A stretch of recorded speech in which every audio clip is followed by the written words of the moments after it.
कि यदि मैं उठूंगा तो इनका आदर सत्कार करना होगा, इसलिए वहां पर नहीं उठ रहे हैं। महाराज परीक्षित को बड़ा क्रोध आया कि बताइए, मैं राजा हो करके इनकी कुटिया में आया हूं, इनका तो कर्तव्य है कि हम जैसे राजा को आने के बाद आदर सत्कार करना चाहिए, लेकिन ये नहीं कर रहे हैं।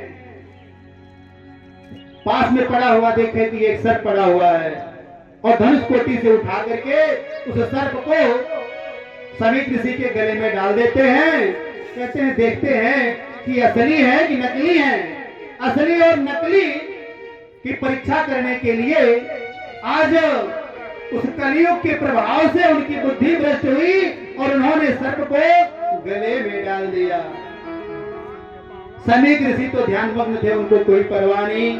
कुछ बच्चे देख रहे थे कि ऐसा दृश्य हुआ, वो जाकर के उनके पुत्र श्रृंगी को बताए। जो श्रृंगी नदी में स्नान कर रहा था, कौशिकी नदी में वह स्नान करने गया हुआ था। पुत्र श्रृंगी जैसे ही सुना कि हमारे पिताजी के साथ कोई इस प्रकार से अभद्रता पूर्वक व्यवहार किया है, उसको क्रोध आया और वह तुरंत हाथ में पानी उठाया और श्राप दे डाला। ऐ मर्यादा का उल्लंघन करने वाले, तूने जिस सर्प के माध्यम से, सर्प के द्वारा हमारे पिता का अपमान किया है, वही सर्प का तक्षक नाग आज के 7वें दिन आपको डस लेगा और तुम्हारी मृत्यु हो जाएगी। ऐसा कहकर के वह पानी गिरा देता है। वहां से सभी बच्चे आते हैं समीक ऋषि के पास। समीक ऋषि कुटिया के पास जब सभी बच्चे आते हैं, श्रृंगी बहुत रो रहे हैं, बहुत रो रहे हैं पिताजी की ऐसी दशा देख करके। गले में सांप है, अवस्था छोटी है, बच्चे की रो रहा है, कुछ कर नहीं पा रहा है।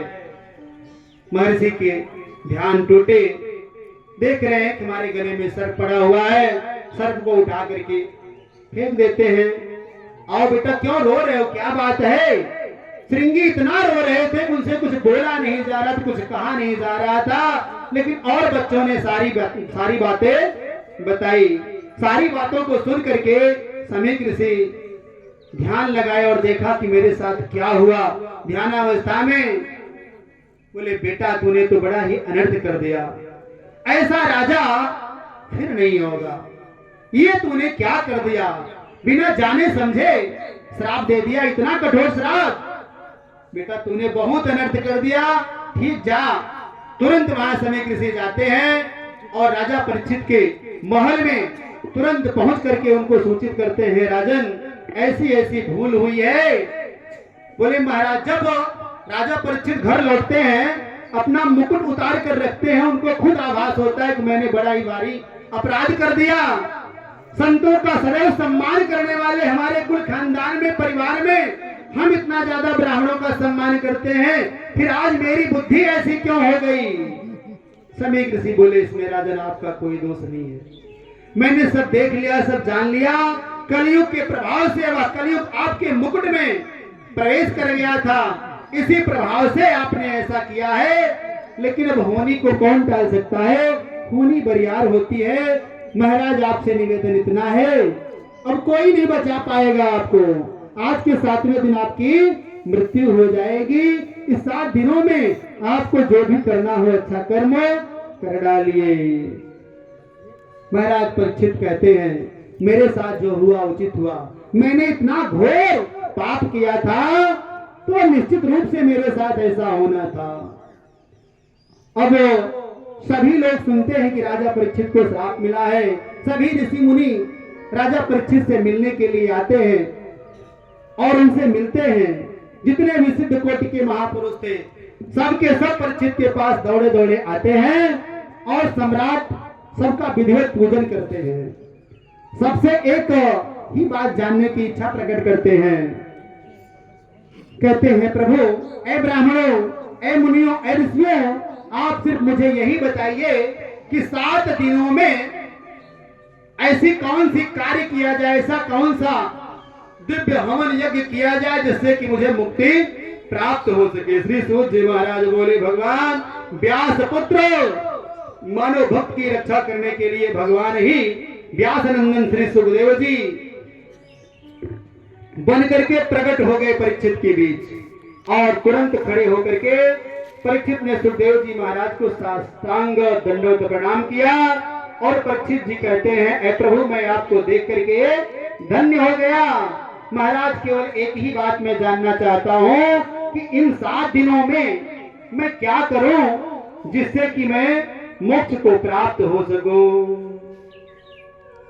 श्री सुखदेव जी कहते हैं, श्री सूत जी कहते हैं, हर मरण धर्मा प्राणी का यह कर्तव्य है कि वह ऐसा कुछ कर्म करे जिससे कि उसका परलोक संवर जाए।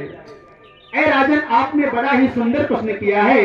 यह आपके लिए ही नहीं सभी लोगों के लिए सुखद है, क्योंकि सबका जीवन यह 7 ही दिन में नष्ट हो जाता है। वरीयाने स्थिते प्रसन्ना कृतो लोक हितो नृपा आत्मा विस्मता पुंसा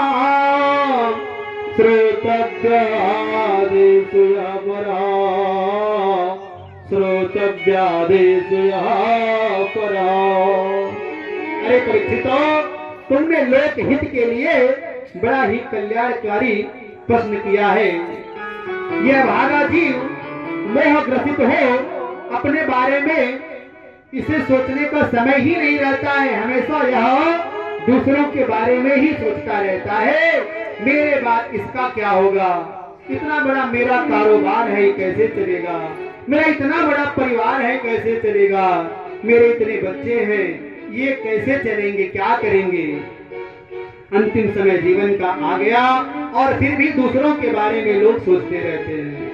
इसलिए अपरिचितो, जो प्राणी वास्तव में मृत्यु भय से मुक्त होना चाहता है वह सिर्फ माधव के शरण में जाए। माधव की शरण में आए बिना मृत्यु से कोई बचा नहीं सकता है। परीक्षित बोले, मेरे पास तो महाराज 7 ही दिन का समय है, तो ऐसे में मुझे क्या करना चाहिए, कृपा करके आप मुझे बताएं। श्री सुखदेव जी महाराज कहने लगे, अरे महाराज ये 7 दिन कोई थोड़ा दिन थोड़ा ही है, बहुत है 7 दिन।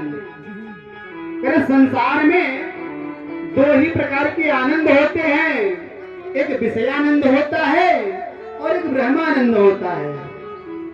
विषय वासना में जो लिप्त होता है उसका और मन करता है कि और विषय वासना में लिप्त होता जाता है। 1 से 2 से 4 से उसे संतुष्टि ही नहीं प्राप्त होती, वह ऐसे विषय वासना में लिप्त हो जाता है। ऐसे ही ब्रह्मानंद है, जो ब्रह्म में आनंदित होता है वह दिन प्रतिदिन ब्रह्म के निकट जाने लगता है और वह ब्रह्मानंद में मग्न रहता है।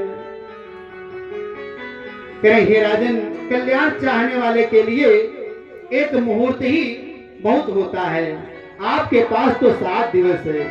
अरे महाराजा खड़वांग हुए थे जिन्होंने एक मुहूर्त मात्र में मुक्ति को पाई थी, क्या तुम 7 दिनों में ऐसा कर्म नहीं कर पाओगे? महाराज परीक्षित गदगद हो गए। जो अच्छे बड़े लोग ज्ञानी लोग होते हैं वो आधा दुख तो अपने बातों से ही दूर कर देते हैं, वो आधा दुख अपनी बातों से ही दूर कर देते हैं। अब परीक्षित आश्वस्त हो गए, बोले ठीक है महाराज, है कोई ऐसा बात, ऐसा पूजा पाठ या ऐसा कोई धर्म धार्मिक कार्य जिसको करने से 7 दिनों में मेरा जीवन सुधर जाएगा, मैं मोक्ष को प्राप्त हो जाऊंगा? कह रहे हाँ निश्चित है, भगवान प्रेम के भूखे हैं। भगवान नारायण कहते हैं, प्रेम का भूखा हूं मैं, प्रेम ही एक सार है। प्रेम का भूखा हूं मैं और प्रेम ही एक सार है। प्रेम से मुझको भजे जो भव से बेड़ा पार है, भव से बेड़ा पार है। अब मैं आपको मानव मात्र के लिए कल्याणार्थ श्रीमद् भागवत की कथा का श्रवण कराऊंगा। अपरिचित, यह कथा मैंने अपने पिता वेद व्यास जी से अध्ययन किया था। श्री सुखदेव जी परमात्मा की स्तुति करने लगे और स्तुति करने के बाद बोले राजन, तुमने जो प्रश्न मुझसे किया है वही एक बार महर्षि नारद जी ने अपने पिता ब्रह्मा जी से किया था। ब्रह्मा जी ने कहा, हे नारदो, लोग जिसकी माया से मोहित हो करके मुझको जगत का कारण मानते हैं, लोगों को लगता है कि सृष्टि के रचयिता ब्रह्मदेव हैं, उस भगवान वासुदेव को मैं नमस्कार करता हूँ। नारायण परा वेदा वेदा